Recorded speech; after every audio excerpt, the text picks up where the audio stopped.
ഈശ്വംശിഹായിക്ക് സ്തുതിയായിരിക്കട്ടെ. നോമ്പ് വിചാരത്തിലേക്ക് സ്വാഗതം. സുഭാഷിതങ്ങൾ പുസ്തകം 3-ാം അധ്യായം 3-ാം വാക്യം. കരുണയും വിശ്വസ്തയും നിന്നെ പിരിയാതിരിക്കട്ടെ, അവ നിന്റെ കഴുത്തിൽ ധരിക്കുക, പ്രത്യേകഫലങ്ങൾ രേഖപ്പെടുത്തുകയും ചെയ്യുക.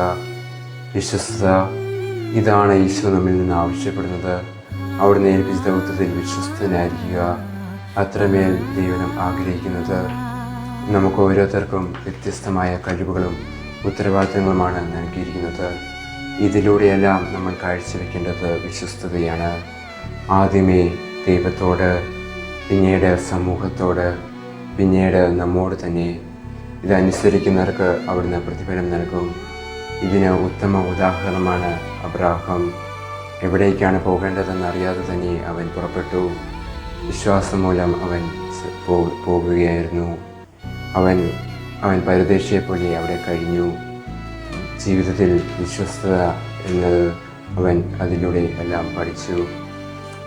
ഓരോ ദേവാലയത്തിൻ്റെ മുമ്പിൽ നമ്മൾ കാണാൻ സാധിക്കും ഒരു ക്രൂശിത രൂപത്തെ. അവിടുന്ന് നമുക്ക് പകർന്നു തരും വിശ്വാസത്തിൻ്റെ മൂല്യങ്ങൾ.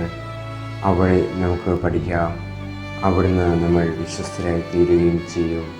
ദൈവം നമ്മെ സമൃദ്ധമായി അനുഗ്രഹിക്കട്ടെ.